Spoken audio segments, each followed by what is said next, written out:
Good afternoon. Let me begin by thanking my great friend, Prime Minister Cameron, and his entire team for hosting this NATO summit and making it such a success. And I want to thank the people of Newport and Cardiff and the people of Wales for welcoming me and my delegation so warmly. It's a great honor to be the first sitting U.S. president to visit Wales. We've met at a time of transition and a time of testing. After more than a decade, NATO's combat mission in Afghanistan is coming to an end. Russia's aggression against Ukraine threatens our vision of a Europe that is whole, free, and at peace. In the Middle East, the terrorist threat from ISIL poses a growing danger. Here at this summit, our alliance has summoned the will, the resources, and the capabilities to meet all of these challenges. First and foremost, we have reaffirmed the central mission of the alliance. Article 5 enshrines our solemn duty to each other. An armed attack against one shall be considered an attack against them all. This is a binding treaty obligation. It is non-negotiable. And here in Wales, we've left absolutely no doubt. We will defend every ally. Second, we agreed to be resolute in reassuring our allies in Eastern Europe. Increased NATO air patrols over the Baltics will continue. Rotations of additional forces throughout Eastern Europe for training and exercises will continue. Naval patrols in the Black Sea will continue. And all 28 NATO nations agreed to contribute to all of these measures for as long as necessary. Third, to ensure that NATO remains prepared for any contingency, we agreed to a new readiness action plan. The alliance will update its defense planning. We will create a new highly ready rapid response force that can be deployed on a very short notice. We'll increase NATO's presence in Central and Eastern Europe with additional equipment, training, exercises, and troop rotations. And the $1 billion initiative that I announced in Warsaw will be a strong and ongoing U.S. contribution to this plan. Fourth, all 28 NATO nations have pledged to increase their investments in defense and to move toward investing 2% of their GDP in our collective security. These resources will help NATO invest in critical capabilities, including intelligence, surveillance, reconnaissance, and missile defense. And this commitment makes clear that NATO will not be complacent. Our alliance will reverse the decline in defense spending and rise to meet the challenges that we face in the 21st century. Fifth, our alliance is fully united in support of Ukraine's sovereignty, independence, and territorial integrity, and its right to defend itself. To back up this commitment, all 28 NATO allies will now provide security assistance to Ukraine. This includes non-lethal support to the Ukrainian military, like body armor, fuel, and medical care for wounded Ukrainian troops, as well as assistance to help modernize Ukrainian forces, including logistics and command and control.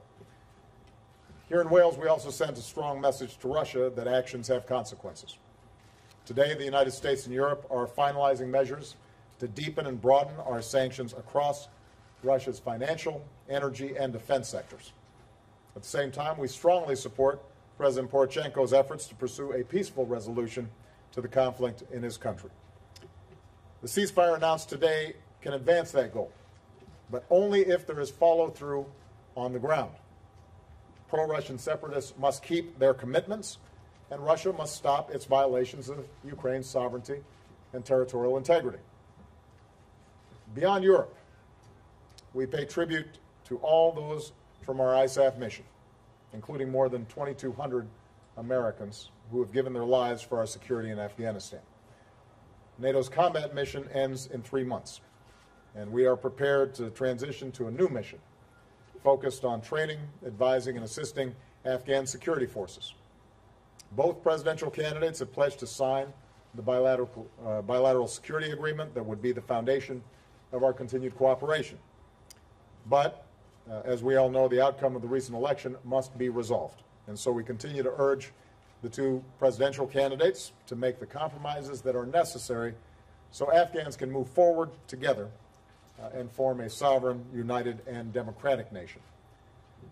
Finally, we reaffirm that the door to NATO membership remains open to nations that can meet our high standards. We agreed to expand the partnership that makes NATO the hub of global security.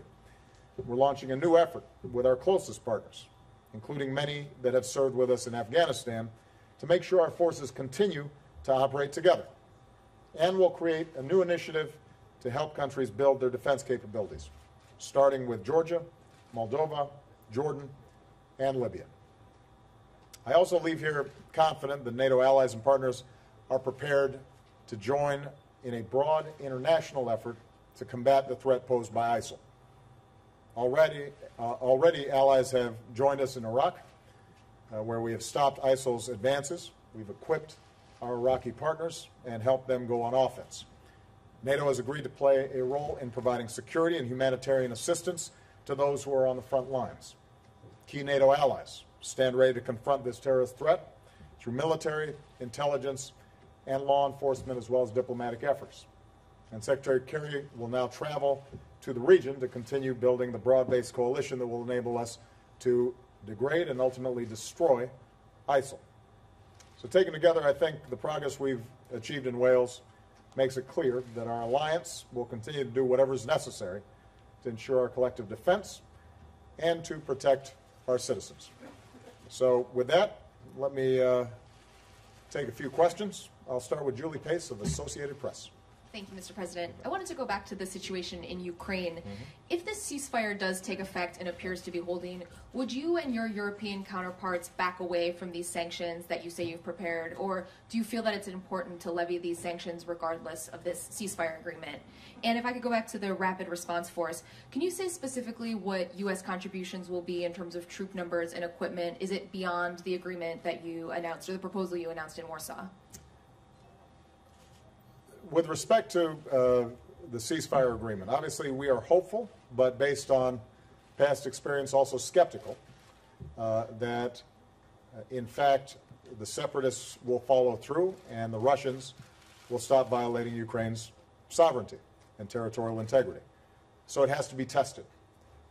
And I know that the Europeans are discussing at this point the final. It is going to take some time to implement. And as a consequence, for us to move forward based on what is currently happening on the ground with sanctions, while acknowledging that if, in fact, the elements of the plan that has been signed are implemented, then those sanctions could be lifted, is a more likely way for us to ensure that there's follow-through.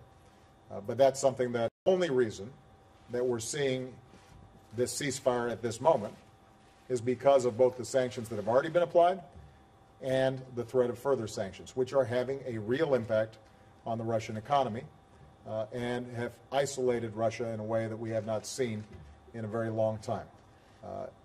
The path for Russia to rejoin the community of nations that respects international law is still there, and we encourage President Putin to take it. But the unity and the firmness that we've seen in the transatlantic alliance in supporting Ukraine and applying sanctions has been, I think, a testimony to how seriously people take the basic principle that big countries can't just stomp on little countries or force them to change their policies and give up their sovereignty. So I'm very pleased with the kind of work that's been done throughout this crisis in Ukraine, and I think U.S. leadership has been critical throughout that process. With respect to the Rapid Response Forces and the Readiness Action Plan that we put forward, in Warsaw I announced $1 billion in our initiative. A sizable portion of that will be devoted to implementing various aspects of this Readiness Action Plan. We've already increased, obviously, rotations of personnel in the Baltic states, for example. We have the air policing. We have the activities that are taking place in the Baltic and the Black Sea. But this allows us to supplement it. It allows us to coordinate it and integrate it further with additional contributions from other partners. And what it signifies is NATO's recognition that in light of recent Russian actions as well as rhetoric, we want to make it crystal clear. We mean what we say when we're talking about our Article 5 commitments, and an increased presence serves as the most effective deterrent to any additional Russian aggression that we might see. Angela Keene, Bloomberg. Thank you, Mr. President. What are your specific expectations for what regional actors like Saudi Arabia, Yemen, and Jordan can legitimately provide to a coalition against Islamic State? Is there a role there for Iran as well? As you know, Secretary Kerry today said that he expects the allied countries to coalesce around a specific plan by the end of September. Do you agree with the timeline that he set out? And what concrete commitments, if any, are you leaving this summit with from the other nations that were here? Let me start with a general point. There was unanimity over the last 2 days that ISIL poses a significant threat to NATO members. And there was a recognition that we have to take action. I did not get any resistance or pushback to the basic notion that we have a critical role to play in rolling back this savage organization that is causing so much chaos in the region and is harming so many people and poses a long-term threat to the safety and security of NATO members. So there's great conviction that we have to act as part of the international community to degrade and ultimately destroy ISIL. And that was extremely encouraging. Beyond that, what we have already seen is significant support from a variety of member states for specific actions that we've been taking in Iraq. Keep in mind, we've taken already 100 strikes in Iraq that have had a significant impact on degrading their capabilities and making sure that we're protecting U.S. citizens, critical infrastructure, providing the space for the Iraqi government to form.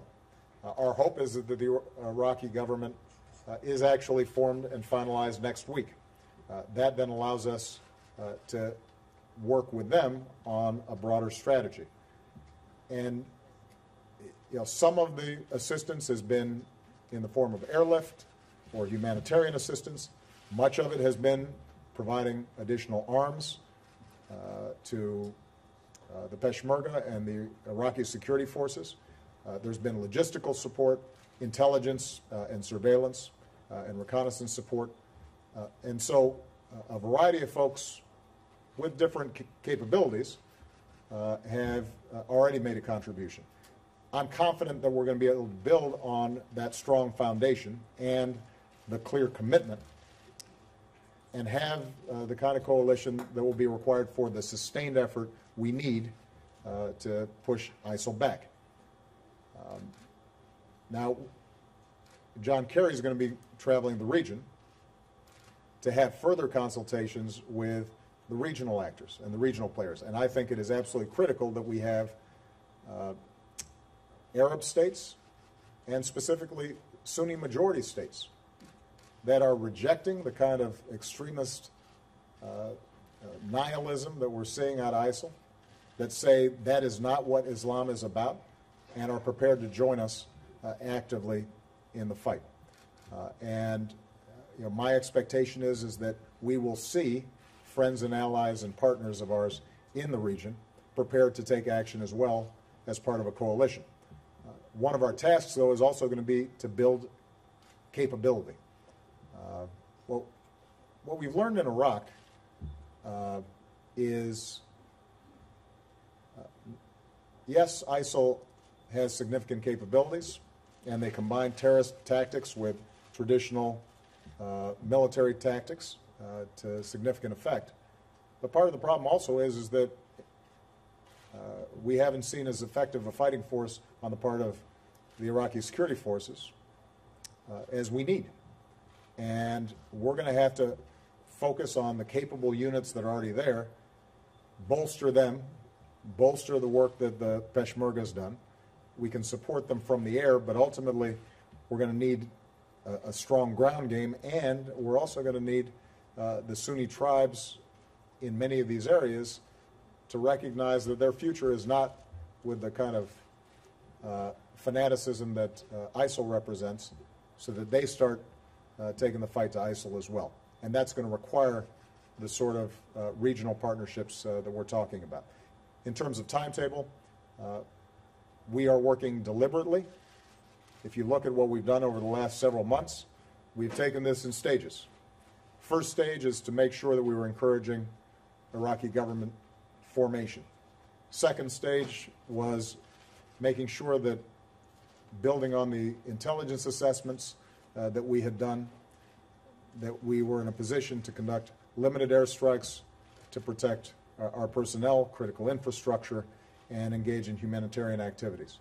The third phase will allow us to take the fight to ISIL, broaden the effort, and our goal is to act with urgency, but also to make sure that we're doing it right, that we have the right targets, that there's support on the ground if we take an airstrike, that we have a strong political coalition, diplomatic effort that is matching it, a strong strategic communications effort so that we are discouraging people from thinking somehow that ISIL represents a state, much less a caliphate.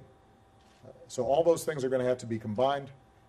And as I said, it's not going to happen overnight, but we are steadily moving in the right direction, and we are going to achieve our goal. We are going to degrade and ultimately defeat ISIL, the same way that we have gone after al-Qaeda, the same way that we have gone after the al-Qaeda affiliate in Somalia, where we released today the fact that we had killed the leader of al-Shabaab in Somalia and have consistently worked to degrade their operations. We have been very systematic and methodical in going after these kinds of organizations that may threaten U.S. personnel and the homeland. And that deliberation allows us to do it right. But have no doubt, we will continue, and I will continue, to do what is necessary to protect the American people. And ISIL poses a real threat, and I'm encouraged by the fact that our friends and allies recognize that same threat. Julie Davis. Thank you, Mr. President.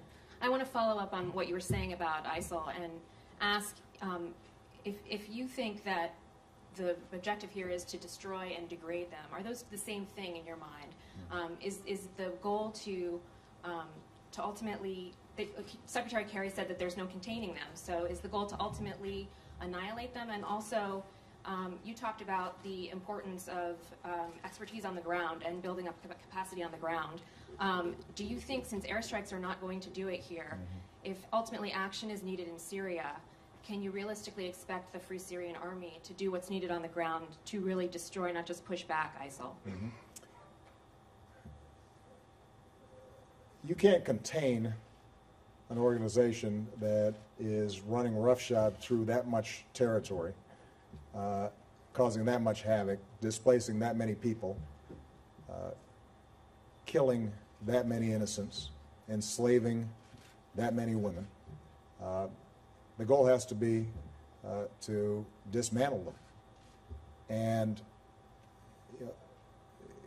if you look at what happened with al-Qaeda in the Fatah, where their primary base was, you initially push them back.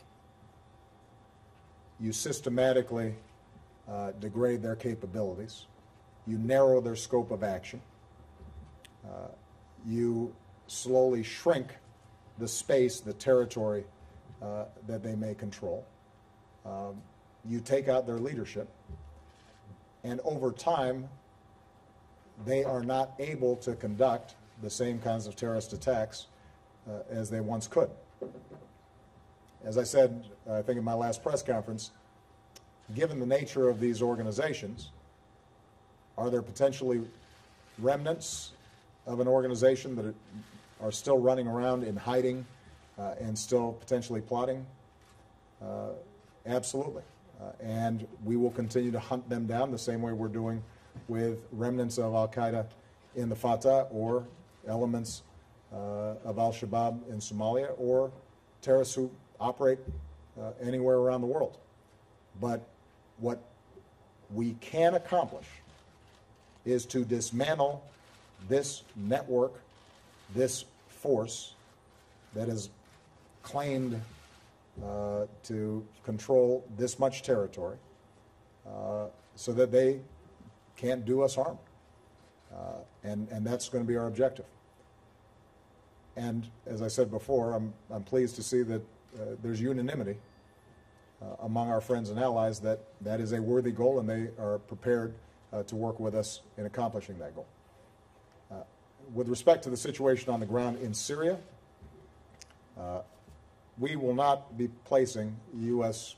ground troops to try to control the areas that are part of the conflict inside of Syria. I don't think that's necessary for us to accomplish our goal. We are going to have to find effective partners on the ground to push back against ISIL. And the moderate coalition there is one that we can work with. We have experience working with many of them. They have been, to some degree, outgunned and outmanned, and that's why it's important for us to work with our friends and allies to support them more effectively. But keep in mind that when you have U.S. forces, other advanced nations going after ISIL and putting them on the defensive and putting them on the run, it's pretty remarkable what then ground forces can do, even if initially they were on the defensive against ISIL. So that is a developing strategy that we are going to be consulting with our friends, our allies, our regional partners. But the bottom line is we will do what is necessary in order to make sure that ISIL does not threaten the United States or our friends and partners. Okay? One last question. Colleen Nelson, Wall Street Journal. Thank you, Mr. President. Some Senate Democrats who are facing tough races in November have asked you to delay action on immigration. How have the concerns of other Democrats influenced your thinking, and do you see any downside at this point to delaying until after the election? I have to tell you that this week I've been pretty busy, focused on Ukraine and focused on ISIL and focused on making sure that NATO is boosting its commitments and following through on what's necessary to meet 21st century challenges. Jay Johnson and Eric Holder have begun to provide me some of their proposals and recommendations. I'll be reviewing them, and my expectation is that fairly soon I'll be considering what the next steps are. What I'm unequivocal about is that we need immigration reform, that my overriding preference is to see Congress act. We had bipartisan action in the Senate. The House Republicans have sat on it for over a year. That has damaged the economy. It has held America back. It is a mistake. And in the absence of congressional action, I intend to take action to make sure that we're putting more resources on the border, that we're upgrading how we process these cases, and that we find a way to encourage legal immigration and give people some path so that they can start paying taxes and pay a fine and learn English and be able to not look over the shoulder but be legal since they've been living here for quite some time. So, you know, I suspect that on my flight back, this will be part of my my reading, taking a look at some of the specifics that we've looked at, and I'll be making an announcement soon. But I want to be very clear. My intention is, in the absence of